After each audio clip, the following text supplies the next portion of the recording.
Welcome to King Said So, Africa's one land, one language, one currency, one army on King Said So.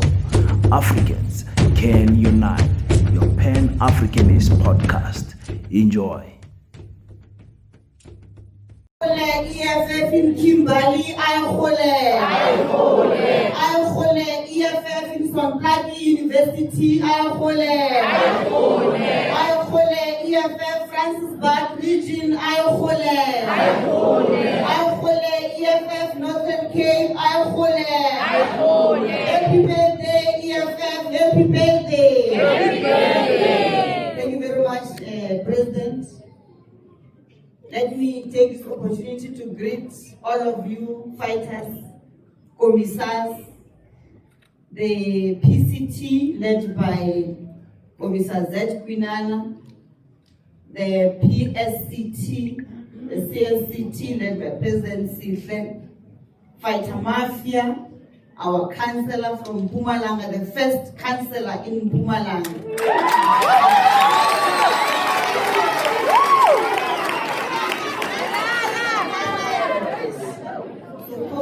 I'm here. My task today is a very easy task of introducing our Deputy President. The EFF was formed 11 years ago. It is the only emancipation movement in the continent and the diaspora. It is the only post-liberation era movement that seeks to achieve those that the former liberation movement does not achieve or could not achieve.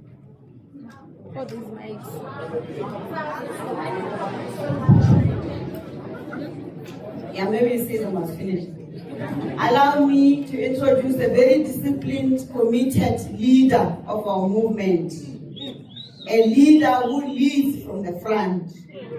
The commissar responsible for policy and affairs.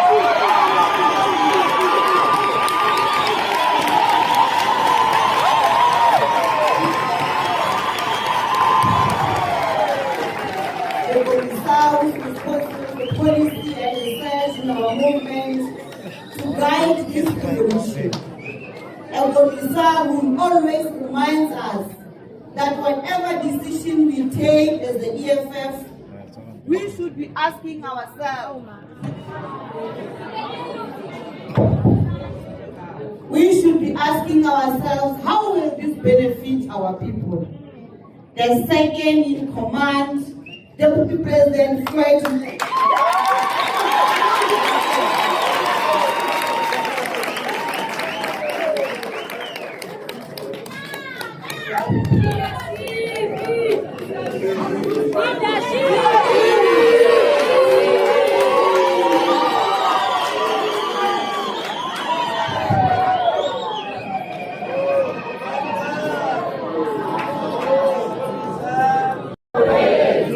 Viva EFF, viva! Viva! Long live the economic freedom fighters. Long live! Long live! Long live the economic freedom fighters. Long live! Long live! Long live the economic freedom fighters. Long live! Long live!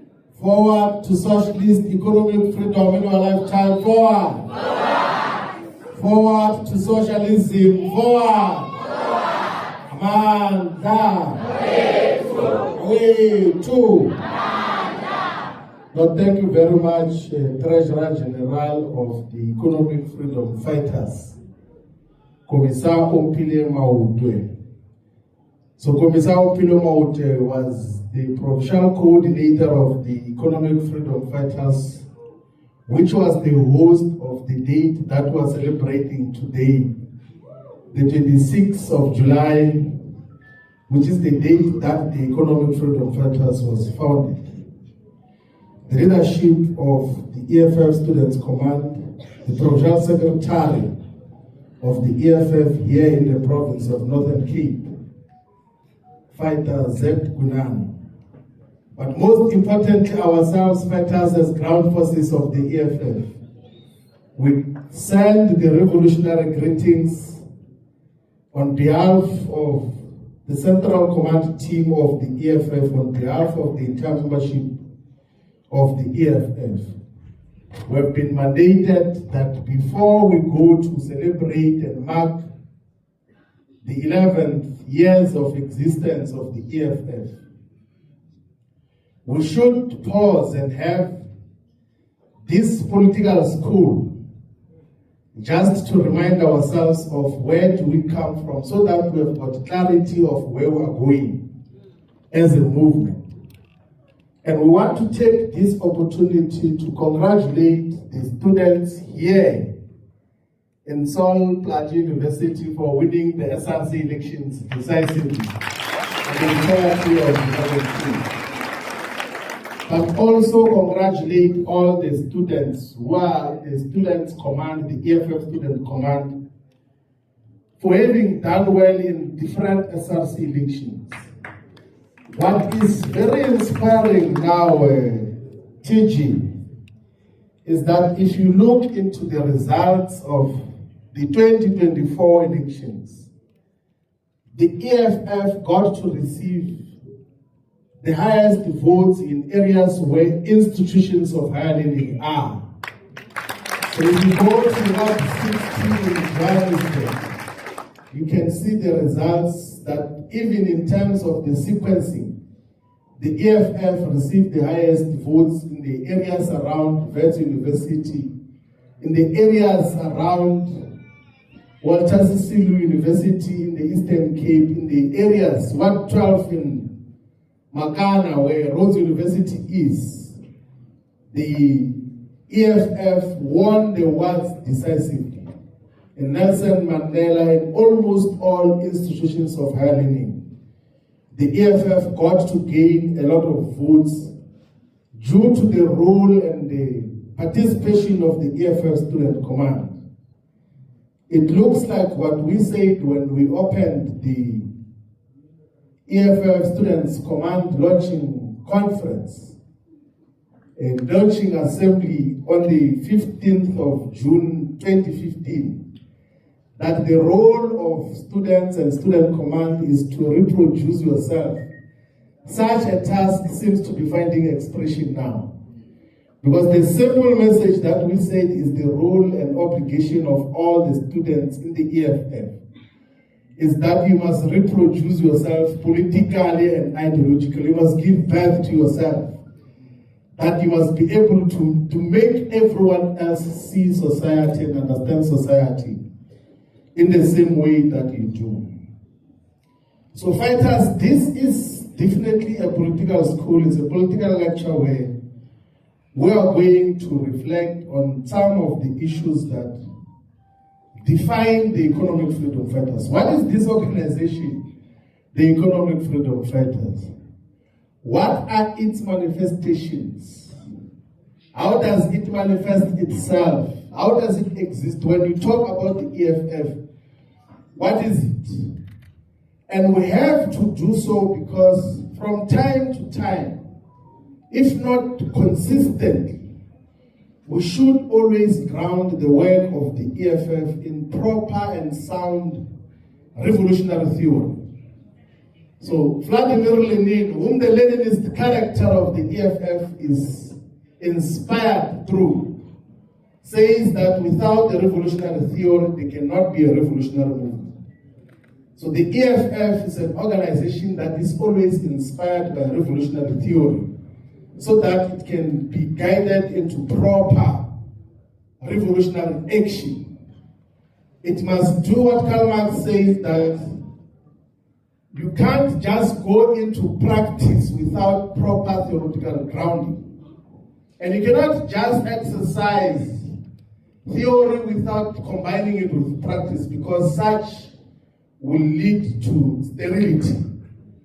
But also we have to take this pause because we take a very important lesson from Noel Isidore Sankara, Thomas Sankara, who says that a soldier without proper political and ideological training is a potential criminal. So we are avoiding producing criminals out of you. We have to do political education from time to time, so that all of us are politically conscious and understand what is expected of us. Now, fighters, one thing that you must know is that political education and political classes, political lectures and political addresses, it's not possible that in the first touch with some of the issues that we're going to talk about here today, you're going to understand everything. So there are certain things that you will not know, certain words that are going to be used which you are not immediately familiar with. That cannot be a point of discouragement. It must be for you to take note and say, they are speaking about the irreconcilability of class antagonisms that lead to the formation of the state. What does that mean? So that is basically the issue that, so from time to time, you should take note of the areas which you are not immediately familiar with. And we have to take this particular approach of talking about the politics of the EFF. Because if we do not talk about the politics, the revolutionary politics of the EFF, we're just going to get used with what we have now everywhere.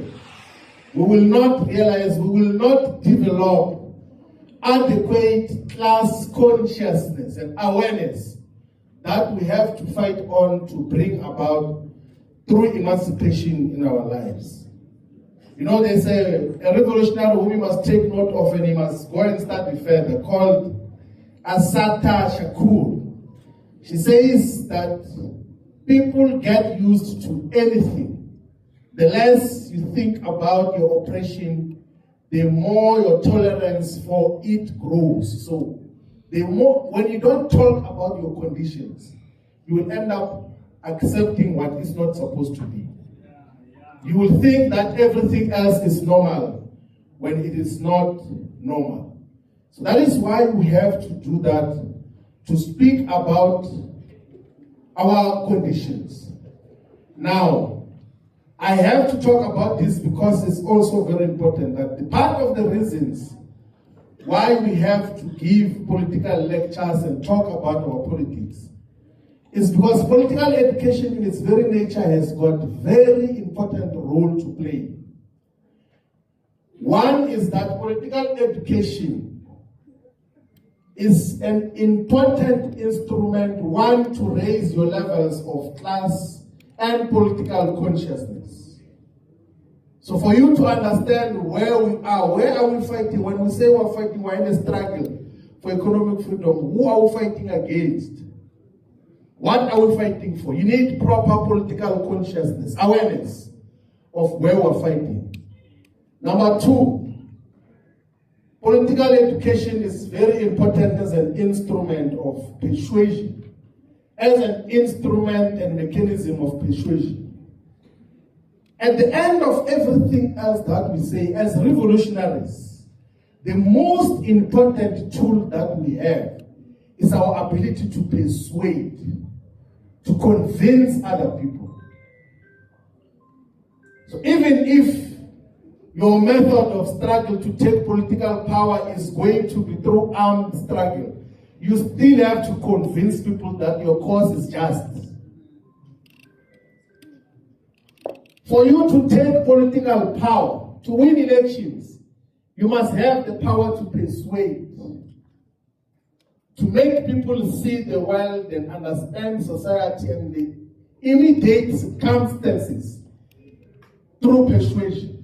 And political education is therefore an important mechanism, an instrument of persuasion. That is why we should always employ political education as an instrument of persuasion. But also political education is an instrument that solidifies organizational democracy. So you know, if all of us are aware of how the organization operates, no one is going to violate how the organization should operate. No one is going to communicate a different perspective of the organization, because all of us will be aware. When a person says they're going to speak on behalf of the EFF, you know that they're going to say certain things. So immediately they say something else, you realize that this one is not EFF.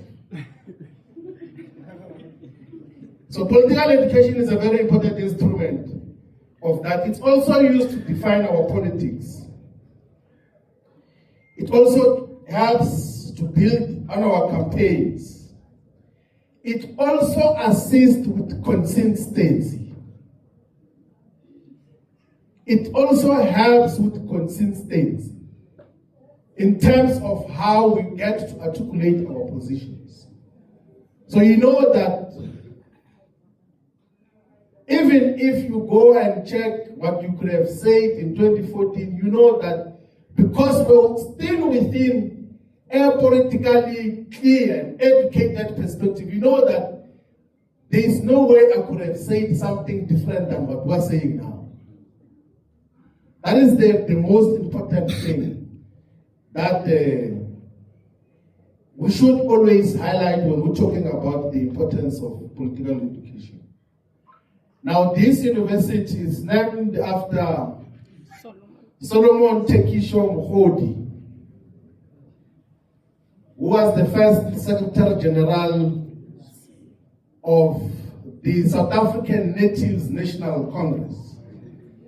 This is very important to talk about because the organization which Sol Tekisho Mkhodi was called Sol Plaatjie because his grandfather accepted the name which was given to him by his employer. So the Plaatjie name was given to the grandfather of Sol Mkhodi as just the name that, no, your name is Plaatjie, which is a picture that you are a picture. Then he accepted that name, and then the children afterward, then they used the surname of Plaatjie. So that is, but the original proper surname of Sol Plaatjie is Mkhodi. His name is Solomon Tekisho Mkhodi. So this university is supposed to be called Solomon Tekisho Mkhodi University. That is the original name that we should be referring to this university, including the municipality of Sol Plaatjie should be called that. Francis Bart uses the same name. There was no any changes in terms of that. Now, the reason the South African Natives National Congress was founded, which Sol Plaatjie was the Secretary General of, the first SGO, was in reaction to the formation of the Union of South Africa. So from 1652, the year 1652, this is very important, fighters must pay attention to this, so that we're able to properly locate the struggle for economic freedom in our lifetime. So from 1652 onwards, there have been many attempts before that to colonize this place we call South Africa today. There were attempts by the Portuguese to colonize this place we call South Africa today. In the 1400s, there was one of these explorers, the colonial explorers, who colonized Mozambique, called Francisco de Almeida, who tried to colonize this place we call South Africa today. But such colonization in the earlier attempts was aborted through wars of resistance. The people he came into contact with fought and even proper defeated him and killed him. A colonial explorer who had firepower, who had guns, who had proper armaments, but was defeated on the first attempts of colonization. Then proper colonization of this area which we call South Africa today began in 1652 with the arrival of Jan van Riebeeck, you will know, in the Cape, and then the colonization then began to take systematic and systemic forms, such that those who settled here, the colonial settlers, began to establish themselves as a permanent government, to establish themselves that this area belongs to them.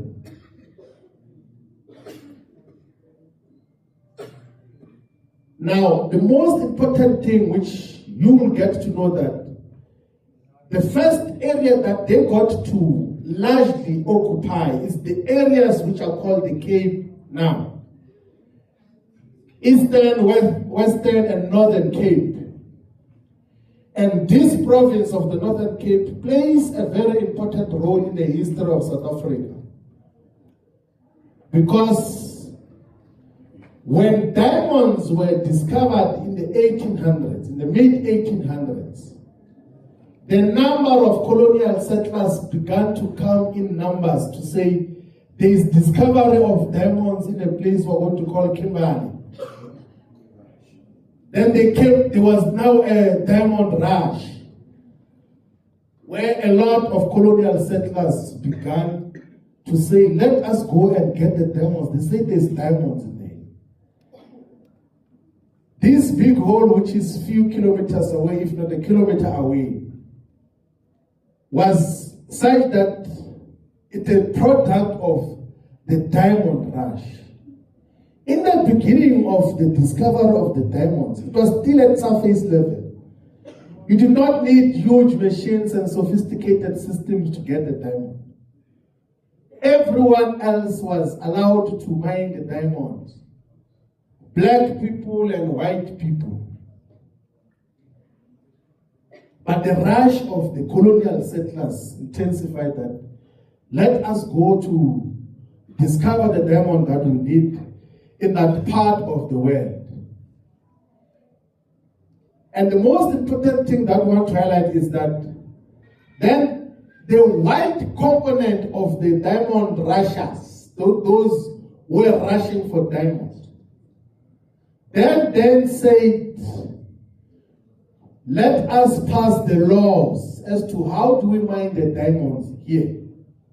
Who is allowed to trade the diamond? Who is allowed to dig the diamond, to utilize it for whatever purpose?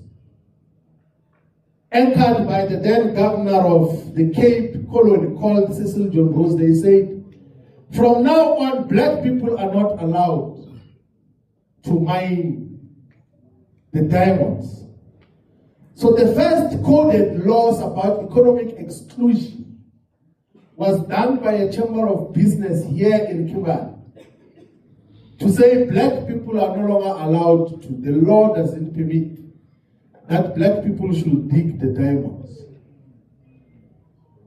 That is the proper legislated foundation of economic exclusion, which we are fighting against through the struggle for economic freedom in our lifetime. So this place is very important in the struggle that we are dealing with that. So the Chamber of Mines says, no, black people cannot mine. It's only whites. The only role that black people could do is to be assistants of otherwise the small-scale mining corporations that are being owned by the white establishment. When there was later on in the late 1800s the discovery of gold in the Witwatersrand Basin, currently called Gauteng, Johannesburg, the number of colonial settlers increased. That the reason South Africa has got the highest number of colonial settlers is because of the diamonds and the gold which was discovered here. They came to naturalize and even constituted their own governments. For one reason or another, which we're going to give the clearer context of what happened, they then constituted governments in territories, 4 territories. So you had the Cape government, which is the current Northern, Eastern, and Western Cape. And then there was the Transvaal government. Transvaal is currently what is Gauteng, Mpumalanga, Northwest, and Limpopo. And then you had a Natal government. So the entirety of KwaZulu-Natal was under the Natal administration. And then you had the current Free State as the Orange River colony. So you had 4 colonies for the most of the periods after the 1800s. So South Africa was subdivided into 4 colonies. which had absolute independence of each other. They had collaboration on many economic fronts, but there were 4 territories. Then in the late 1800s and the beginning of the 1900s, the first arrivalists, the colonial settlers who arrived first, the Dutch who later on called themselves Afrikaners, and the British colonial settlers engaged in something called the Anglo-Boer War, which, by the way, involved everyone else, including black people. But they called it the Anglo-Boer War because it was a war for control of this area called South Africa. And what was the culmination of the Anglo-Boer War? Was a settlement between the English-speaking and African-speaking whites to say, let us not fight amongst each other.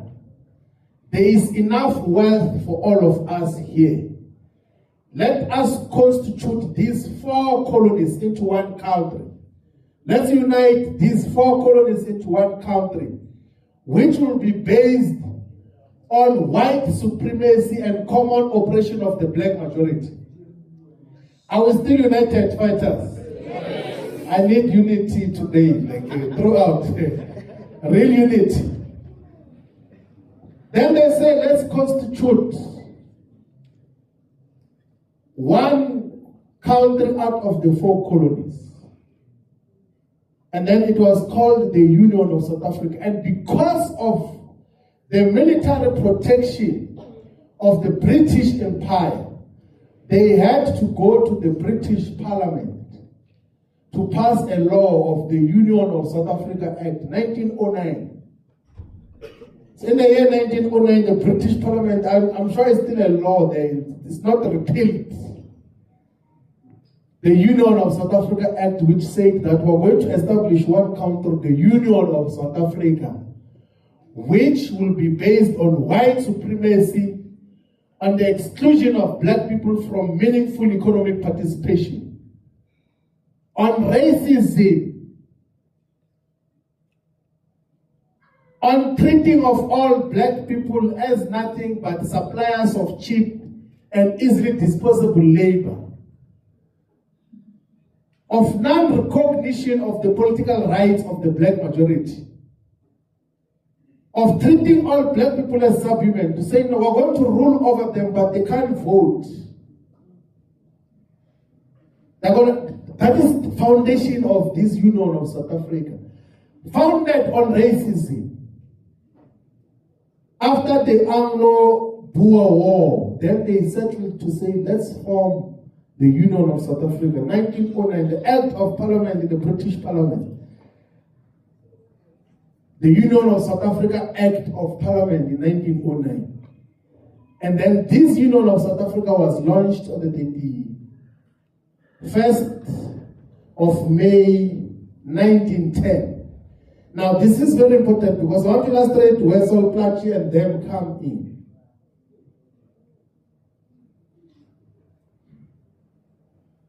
And they launch it, start passing the legislations, they do everything like putting up the laws which were foundationally racist and excluding the black majority and Africans in particular. Passed the laws that forced black people into waged labor. So there's some act of parliament which they passed called the Glen Grey Act, to say that it is compulsory for black people to have waged labor so that they can be integrated into the capitalist system. That if you can, and majority of our people, by the way, were not interested into working in the mines. And the colonial government said that for you to be recognized as a person who must be respected, you must have wage labor, you must earn money. And some of the systematic things that they would do, they will introduce taxes for everything. There will be a tax for your domestic animals at home, for a dog. They say, no, for this dog you must pay tax. For your own cattle you must pay tax. For the randavels that you have at home you must pay tax. In that way, they were forcing the black working class into the mines to earn a wage. Because our people did not need those. They had their own livestock, they had their own subsistence life. They had plenty. There was like, why should I go and have to work in the mine to buy what? Because we are living our own lives here. Then that Union of South Africa had to force a lot of our people into waged labor. That is when now black progressive leaders of the time, mostly the conscious ones, who were able to read and write, were able to understand what is happening here in South Africa and in the world. They then said that we need to constitute ourselves to oppose this Union of South Africa or to ask for participation in the Union of South Africa. That is when the discussion started from 1910, 1911. And then they gathered in Bloemfontein on the 8th of January 1912. So you see like a meeting which is called in January. You can see that a lot of planning happened for the most of 1911. That is the meeting which founded the South African Natives National Congress and elected John Langalibalele Dube as the president and Solomon Tekisho Muhodi, Plaatjie as the Secretary General. Now, when the SANC was founded, which later on became the ANC, their demands were not one person, one food. Their demands were not that all black people must be excluded. They said, some of us who are educated, as the chiefs, as those of us who have gone to school, at least give us some franchise. You must allow us to vote, to participate in elections. Are we still united, fighters? Yes. The unity, we need that. When the ANC was founded as SANC, it was fighting for the civilized black male. That is what they were fighting for. They were saying, no, we're not saying everyone else must be voting. We are not saying everyone else must be given the wealth, the land. But some of us who understand your language will respect you. That is what they were formed for.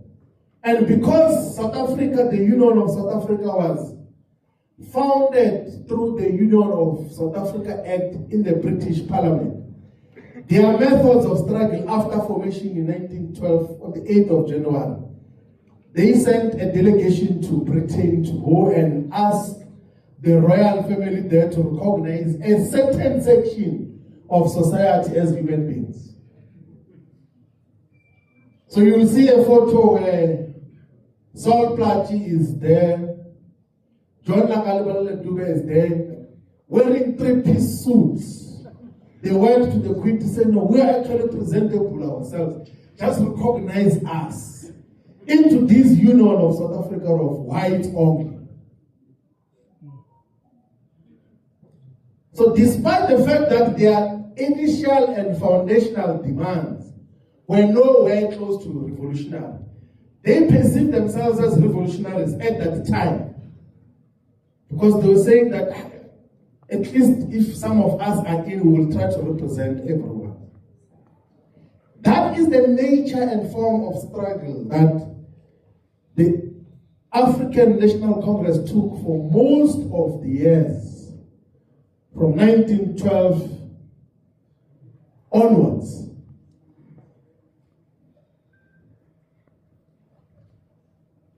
But in the 1920s, where there was beginning to be some shifts in terms of the interpretation of the struggle, you will know that in 1917, globally, the most important event to take place globally in 1917 was the Great October Socialist Revolution, which was led by Vladimir Lenin in Russia. Then in the 1920s, the SANC elected J.T. Gumede as a president. In 1927, he attended the 10th anniversary of the Great Socialist October Revolution in Russia. And then when J.T. Gumede came back, he said, actually, these things that we have been doing of saying certain sections of society must be the ones who are liberated from the black population is reactionary. Let's fight for everyone. He even said that I've been to a country where there is no racism, everyone else is treated almost equally, under the Socialist Republic of Russia. He even said that I've seen a new Jerusalem. That's what J.T. Gumede says when he comes back from Russia. He says, I've seen a new Jerusalem, and I've brought back the tools that are going to lead us into total freedom. And those tools were Marxism, Leninism, proper perspective as to how do we understand society. And guess what happened? The SANC leadership, the foundational leadership says, you can't say to us that we must demand for equality with everyone. It can't be everyone. It can't be everyone. One of the leaders even said that I say that I must be equal with the people who are milking my cattle at home. No. It's only us, the civilized black men, who must be part of this freedom. And the organization continued like that. Petitions, letters to the Queen in Britain, begging for freedom from the oppressor. That is how foundationally all this liberation movement, so-called, used to conduct its struggle. The turning point factors, this is very important, was in the 1940s, where the younger generation, like Nelson Mandela, Oliver Tambo, Mxolisi Majombos, Congress Mata, Walter Sisulu, all that generation, they said that we need to form a different organization to fight against colonialism and oppression of the black majority. Then they say that the only organization which majority of our people are familiar with is this one of the South African National Lectives Congress, ANC. Then they say that let's first use something called entrism to change it from within. So entrism is when you join an organization and then you want to change its direction from within. And that generation of Nelson Mandela, Congress Mbata, Mxolisi Majobozi, A.P. Mda, Robert Sobukwe, of Anton Lembede, it's a generation that said that we want freedom for everyone. We want one person, one vote. It doesn't matter who that person is. And that generation is a generation that set as its generational mission the clarion call of freedom in our lifetime. So that generation is the generation of freedom in our lifetime. They say, we want total freedom. We are going to fight with everything humanly possible to achieve freedom in our lifetime. Are we still united, fighters? I need the unity. That is a generation of freedom in our lifetime. And the most important thing to take note is that that generation of freedom in our lifetime is the generation that when South Africa gained so-called political freedom, they were still at the forefront of their generational mission of freedom in our lifetime. That is the generation that said we're going to fight with everything. To the extent that when they went to the 40th Congress of the ANC in Bloemfontein, and you know Bloemfontein hosted a lot of conferences because Bloemfontein geographically is the center of South Africa. It's easier for everyone else to gain access from all corners of South Africa. They then were able to change the character of that organization and even elected leadership, which they thought is progressive. Put in a younger Walter Sisulu as the Secretary General elected Dr. J.S. Moroka as the president. Dr. J.S. Moroka from Kronstadt, and then he was brought in, he joined at the door, he was elected president inside the conference. And when he was giving the closing address of an organization he was the president of now, he says, "No, thank you very much for electing me as the president of the African National Council." Then they said, "Oh, no, president, it's not council, it's Congress." And when the time proceeded, the freedom in our lifetime generation said we need to consult with the entirety of society as to what ideals do we espouse, what ideas do we hold together, what kind of a society do we want to build. And then they mobilized for the Freedom Charter. I'm rushing the history now. And the Freedom Charter was adopted in 1955, which said South Africa belongs to all who live in it, black and white. But the most important highlight in the Freedom Charter, it says the mineral wealth beneath the soil, the banks and monopoly industries shall be transferred to the ownership of the people as a whole. It even says that there is no government that can claim authority over the people unless if it is elected by all those people. And that document of the Freedom Charter became a real threat to the apartheid capitalist establishment. They said these people are very clear. They are saying the mineral wealth beneath the soil, the banks and monopoly industries shall be taken from us and be given to the people as a whole. This is socialism. Let's fight against it. And then the Freedom Charter was banned as a document. And then they said everyone else who associates with the Freedom Charter is a terrorist. To have a copy of the Freedom Charter was terrorism under the apartheid government. And then they arrested everyone, 156 people of leaders who associated with the Freedom Charter in something called the treason trial. In that treason trial, that President J.S. Moroka, who was elected after joining, he said that I am not part of these people that you are arresting me with. These people are the ones who are teaching me communism and communist ideas. I don't want to be associated with them. I actually love white people myself. And then he was released.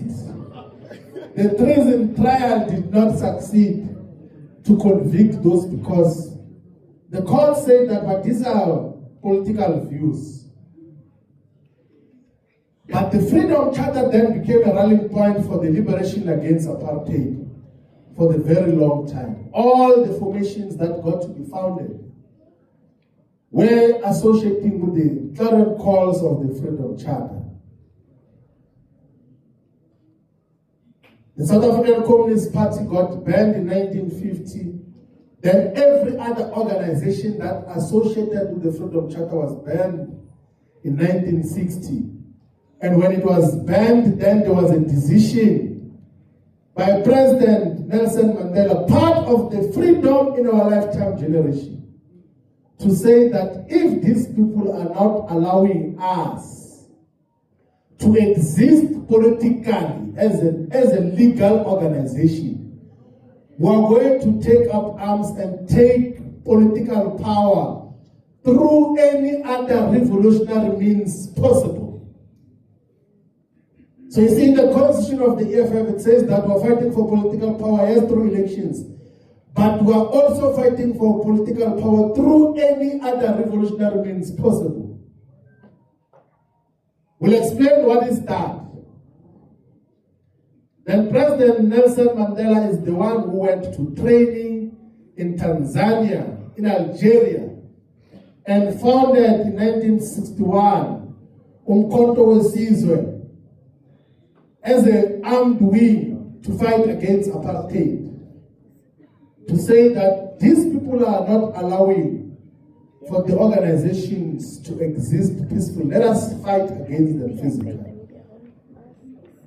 And that is what led to the arrests in what was the trial that sent Nelson Mandela, Govan Mbeki, Walter Sisulu, Elias Mutsaledi, and all of them to prison for life. Forever. They were supposed to be in prison in Robben Island forever. And all other organizations were banned. Until a different generation took up the struggles in the 1960s, the struggle of the Black Consciousness Movement, led by Stephen Bantu Biko, to say that these people have been banned, they have been arrested, they have been suppressed. There is no activity against apartheid here. Let's fight against apartheid as students. So the South African Students Organization, SASO, which Steve Biko led, was also organizing the people in communities in the struggle against apartheid. A student organization led by students was present in communities, also involved in a lot of projects. Tangible projects, not just to go and walk around and come back to campus. They were involved in projects which included building daycare centers and clinics. As students, they got to reignite the fire that fought against, that got to get apartheid to be destroyed. That was under the leadership of Steve Biko.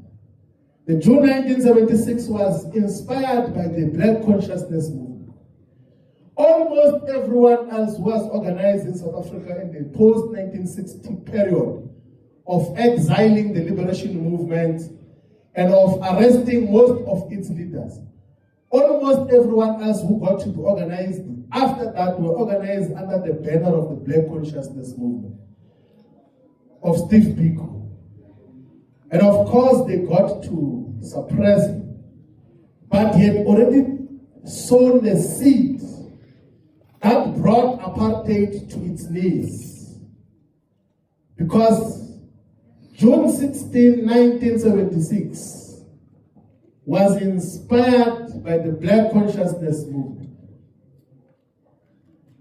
And that June 16, 1976 is what then led to apartheid leaders and apartheid capitalists to go now to start thinking as to how do we end apartheid, because this apartheid is costly. It's even killing children in campuses, in universities. It's suppressing those who are a voice against apartheid. And after that, that is when they were rolling activities of the youth to challenge apartheid much more practically. So on the 27th of July, 2013, after we took the resolution to found the Economic Freedom Fighters, we took a walk, a memorial walk to Hector Peterson Memorial Center in Soweto to salute the June 1916 generation that fought against apartheid. That generation was very decisive. It's the one that brought the energy to end apartheid. I'm fast forwarding fighters now. Now, you would know that after 1976, 1979 COSAS is founded as a recognition of the revolutionary potential of students in campuses. And then a lot of youth congresses and youth commissions are formed all over South Africa. The action now becomes much more vigilant. There is proper struggle against apartheid, protest action, to demonstrate that apartheid is not permissible. Until in the mid-1980s, when the apartheid government said, let's go to start negotiating for this change to happen. The negotiations happened with those who were in exile, those who were in prison. But it culminated in 1994, which got to bring about this political freedom that was now to say everyone else can vote. But I want to highlight something, that before the 1994 agreement could be reached, one, there had to be release of political prisoners in 1990 by then F.W. de Klerk, who was president of the white South Africa. And he must go and read his release speech of President Mandela and all the political prisoners. He said, we are going to unban all political parties, we're going to release political prisoners, and we're going to start building of a new society and government, which is going to be based on the principles, the proven principles of free enterprise and capitalism. So you must go and read the release speech of F.W. de Klerk. He said, no, we can release it, but the principle is that we're going to continue doing business as usual.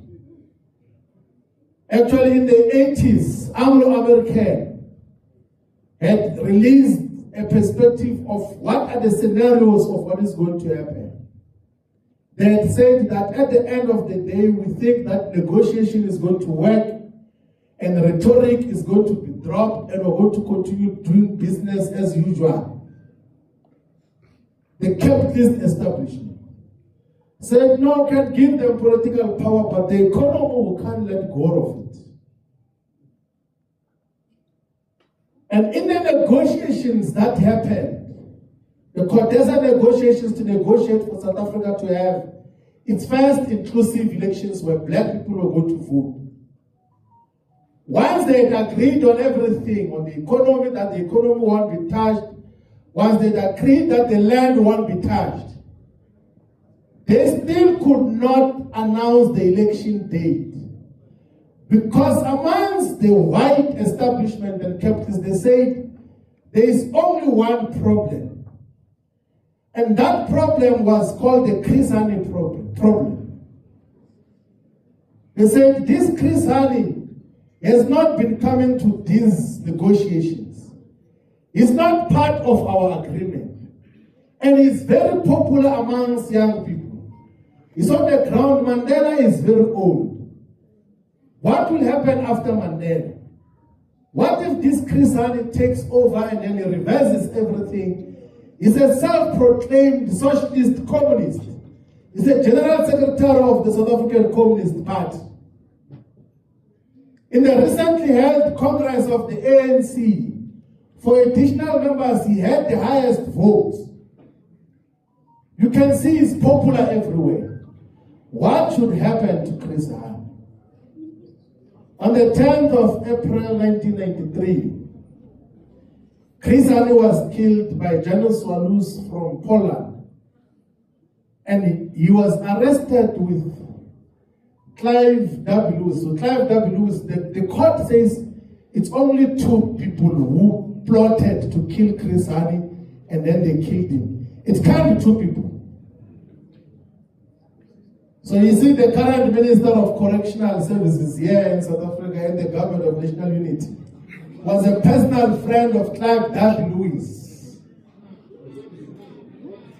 The ones who plotted to kill Chris Hani. It's not possible that it's just Clive W. and Janusz Walus that plotted to kill Chris Hani. He was killed, then the 27th of April was announced as the day after he was killed that we're going to have inclusive elections for everyone else. I was still United Fighters. Now, then the elections happened, a government of national unity was constituted in 1994. But that government of national unity was already outlined in the interim constitution of 1993.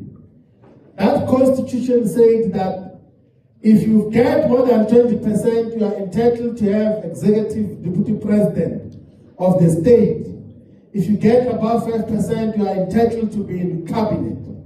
If you get 20%, you can have this number of cabinet posts. That is why in the first cabinet of President Mandela of 1994, you had FW de Klerk as a vice president alongside Thabo Mbeki. You had Piet Botha as the Minister of Mineral Resources. You had Cruyff van Niekerk as the Minister of Land Affairs. So all the strategic, you had Derek Keys as a Minister of Finance from the Apartheid government. And then they retained Crystals as the Governor of the South African Reserve Bank. Such that, and then the Minister of Environment and the Oceans was also from the National Party government. Such that when President Nelson Mandela constituted the government, the first government, the land question, the mineral resources questions, the environment and oceans questions, and the money of the state were controlled by the same people who controlled it before 1994. They said political power we can give you. You can be ministers of labor so that we can look after unions and all of those things. Titombo way. So that you can make sure that these workers are not striking every day. All sorts of things. Then they retain economic power. And once they were secured that, they've got the control of every system and the laws of South Africa. They then said, no, you can go ahead, we'll still control even the laws, even to change the constitution, which was adopted in 1996. You can't do it. So after the adoption of a reactionary constitution in 1996, the whites said, no, you can go on with government. You can't change this constitution. You need 2/3 plus 7 out of the 9 provinces to change the constitution. And that time they were secured that there's no one who's going to change the constitution because it protects private property. Now fighters, there was a lot of hope amongst all black South Africans, everyone thought that a black government is going to bring about free education for all. It's going to build quality houses for all. It's going to bring about sustainable permanent jobs for our people. There was too much confidence that a black government will not neglect our people. So you see, like, even amongst the youth movement, you must go and check the conference themes of all the youth organizations. They were saying defending the gains of democracy as a Congress theme, seizing the opportunities of democracy as we march on towards greater freedom. That was what was happening. Now, what gave them change to this was when we were in the Congress movement from 2008 moving forward. We said that this freedom which you say we must defend of 1994, is this freedom? Is this what we have truly the freedom that our people fought for? The mines are still controlled by the minority. The banks are still controlled by the minorities. The economy is still in the control of the minorities, of the white minority. The conditions of our people have not changed. And then we ask the question, what is to be done? Then we say that, let us go back and draw inspiration from the generation of freedom in our lifetime. The generation of Robert Mangaliso Sobukwe, of Nelson Mandela in the 1940s, of Oliver Tambo, of A.P. Mda, of Congress Mat, of Collins Majobos, of Anton Lambert. We say that let us borrow from that generation and then come with the struggle of economic freedom in our lifetime, which must be based on the non-negotiable demand for the return of our land without compensation. That must be based on the nationalization of mines, banks and other strategic sectors of the economy. That must must be based on the provision of free quality education for everyone up until university level.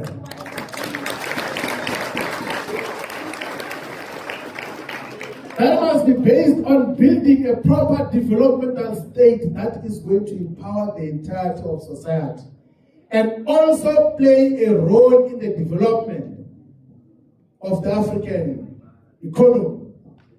And that is what got to be suppressed within the Congress movement. The suppression included the banishment and expulsions and all sorts of intimidations. Then towards the 26th and 27th July 2013, the question was, the struggle for economic freedom is still relevant, but what do we do with it? What do we do with the struggle for economic freedom in our lifetime? And then this 26 July, 27 July that we are celebrating now was because we convened a National Assembly on what is to be done. So the National Assembly was called that, even the banner was written, National Assembly on what is to be done. Uncle Tom's Hall in Soweto in Johannesburg.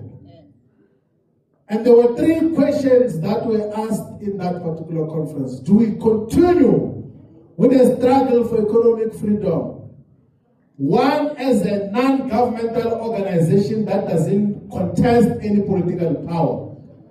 Two, do we fight for the struggle for economic freedom in our lifetime within the Congress movement? In the same way that the freedom in our lifetime generation did. Or three, do we constitute a political party that is going to fight for economic freedom in our lifetime as an independent organization? And a unanimous resolution was taken on the 27th of July 2013 to constitute the economic freedom fighters as a militant, radical economic emancipation movement that is going to fight for economic freedom in our lifetime. With a clear agenda, with the non-negotiable cardinal pillars for economic freedom in our lifetime. To say that whatever we do, we must never shift on our demand that South Africa's land must be expropriated without compensation for equal redistribution. Nationalization of mines, banks, and other strategic sectors of the economy. Massive protected industrialization to create millions of jobs. Building of state capacity with the aim of abolishing tenders. Provision of free quality education, healthcare, and sanitation for all. Development of the African economy and a move that will advocate for a move from reconciliation to justice. And in an open, accountable, corrupt-free society. Those are the 7 cardinal pillars in the struggle for economic freedom in our lifetime. And of course, we then got to say that in such a struggle, you need ideological tools of analysis. You need to have clear ideas that are going to give you a clear perspective of how do you get there. Then we said that in character, the EFF is going to be Marxist, Leninist, and Fanoni. So the tools of analysis and that direction is Marxism, Leninism, and Fanoni. Now, fighters, because all of us are students here, I want you to go and read 2 documents. One is the address by the General Secretary of the Communist Party of China, who is the sitting president of the People's Republic of China, General Secretary Xi Jinping, when he was commemorating the 200th anniversary of the birth of Karl Marx. He said that China's rapid development of the productive forces of the economy was through proper application of Marxism-Leninism. And China, by the way, in the 1970s, had an economy per capita which was smaller than South Africa, far much smaller. China, in terms of the highest and the biggest economies in the world, was number 100 in the 1970s. But we're talking today, through proper application of Marxism-Leninism, China has got the second biggest economy in the world. It is going to be the biggest economy in the world in our lifetime. China has taken more than 700 million people outside of absolute poverty. It's not me, the General Secretary says it's because it's through the proper application of Marxism-Leninism. You must go and also check just how a country called Vietnam, which is led by the Vietnamese Communist Party, got to rapidly develop. And why did they rapidly develop? So this question was dealt with by Karl Marx and Friedrich Engels in the Communist Manifesto. They say that because you are not in pursuit of immediate profits, once the state is the one that develops the productive forces of the economy, such will happen faster. Because you're not looking for quick wins. You're doing that for generations to come. So that is the proper application of Marxism-Leninism, which in the current phase is about development of the productive forces. The development of productive forces means that you must build industry, you must build the economy to create jobs for our people, to develop technologies. The reason when we speak in Parliament, everything we say, where is industrial development, is because we are saying, let us utilize a proper application of Marxism-Leninism to guide just how do we develop our economy, which will be able to take care of everyone. Marxism-Leninism fighters will get to know, and you must not be worried that you don't know what that is. You will get to know when time progresses. But one thing I will tell you is that it is science. Its proper application will definitely lead you into prosperity. And science means the knowledge that has been gained through observation, has been critically proven and assessed and found to be true beyond any reasonable doubt. There are no two answers in science. One has to be correct. And that is what we then chose, that we need Marxism-Leninism to guide the struggle for economic freedom in our lifetime. As an organization, we therefore exist. One, as a political party, an organization that is guided by democratic centralism, democratic consultations on all the decisions that we take. But once decisions are taken, there is no more permissibility to disagree with the decisions that are taken. We say that once decisions have been taken by the entire collective, your right to disagree dwindles into insignificance. It doesn't matter what you thought before that. We're an organization in the 11 years of our existence that is now participating as public representatives in majority of the municipality councils in South Africa. With more than 1,200 public representatives, councillors, Mafia is a councillor in Komazi municipality, rural municipality.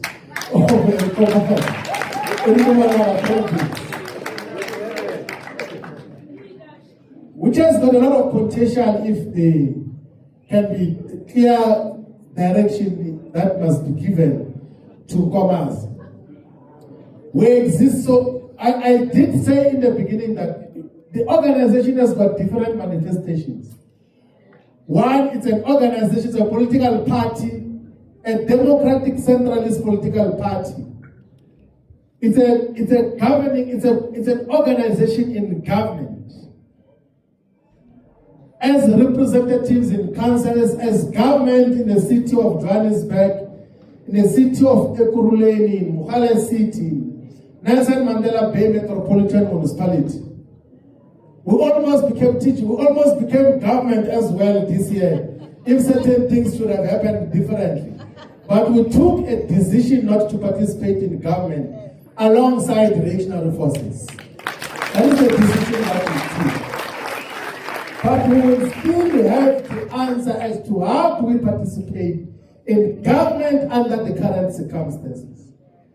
The other very important manifestation of the organization, it's an instrument for the ideological political welfare. That is where you should play a central role. Now, fighters, in the 2024 elections, and prior to that, the white capitalist establishment invested a lot of resources to delegitimize the economic freedom fighters. Through social media, through mainstream media, through everything else that they do. And we were not adequately prepared to counter an ideological political onslaught against the organization. Part of the reasons why the EFF did not grow in these elections is because there was concerted ideological warfare against the organization. For the first time, we had opposition parties who were not opposing the sitting government. All of them, they were opposing the EFF. The DA's primary agenda in the 2024 elections was the EFF. Action SA, Herman Mashaba was paid, I think he was paid per tweet. Every tweet he was every day EFF is this, EFF that. All these formations, an army organized against the EFF to delegitimize this in the eyes of society. A total ideological onslaught against the movement. That is what we got to experience. We as revolutionary activists, the conscious ones, we should be the one that guards and protects the organization against an ideological warfare, because it has not come to an end. They have not stopped. They will continue to delegitimize the organization. They will do everything else, like if it were according to them, the EFF is not supposed to exist at all. And of course, they are joined by all sorts of opportunists. A lot of resources, millions of friends, hundreds of millions of friends. You know, everyone else who started a political party, if you say I'm against the EFF, the open arms will say, no, come. 10 million, 30 million rand. Go and fight them. That is what we have been dealing with. So we need to have a proper ideological fight back, which must be anchored by constant engagement and persuasion of our people. We, of course, exist as a Pan-Africanist organization. We embrace Pan-Africanism to say that gradually, the founding manifesto of the EFF says we are going to advocate for the gradual integration of the African continent in terms of infrastructure, in terms of the economy, in terms of how we get to relate amongst ourselves. That we must play a meaningful role in the development of the economy in all other parts of the African continent. That we must combine the resources that we have for common collective prosperity as Africans. Because there is a coincidence or reality that you cannot escape in the world now. Everywhere, people who look like me and you, people of African ancestry are found everywhere. They are treated like subhuman. You know, in terms of these measurements of the economy and development, The United States of America is supposed to be the most developed country in the world as of now. But go and take out the 40 million black people or people of African ancestry, and then you gauge them as a group of 40 million. Their socio-economic indications are the same as all of us here in the African continent. Go to Brazil. Brazil has got the second highest black population in the world after Nigeria. In terms of people of African ancestry, go and take them out and measure their socio-economic progress. They are the same as all of us. Why is it that all collective black action doesn't lead into success? Show me one successful African country in the African continent which has developed its industry, which controls its own economy without colonial and neo-colonial influence. If we do not do anything about that, it means all of us who are alive here, we will live and we will all disappear. Our grandchildren and great-grandchildren will still be subject of white supremacy of neocolonialism. There will still be domestic workers and gardeners of white people. Those that started the struggle before, they thought that no, our grandchildren are going to live better than us. We are not different from Solomon Tekisho Mukhodi. We are more or less in the same conditions. The question that we're asking, when we came with the struggle of economic freedom in our lifetime, was questioning whether we have got freedom. That do we even categorize this political freedom as real freedom? And the question which all of us must ask moving forward is that, is the freedom coming tomorrow? What do we do? Do we live? What do we do moving forward? How do we fight to attain real economic freedom in our lifetime? Thank you very much.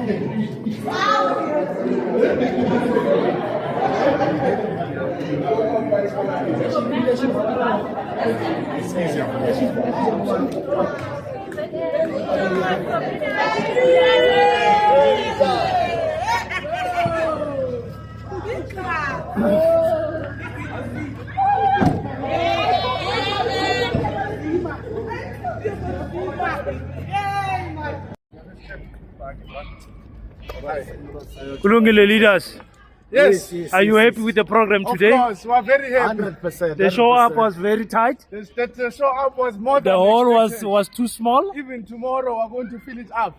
Beautiful. The message of economic freedom in our lifetime resonates with all students and young people in South Africa. Yes. Happy birthday, EFF. Happy birthday. Happy birthday. Jayami.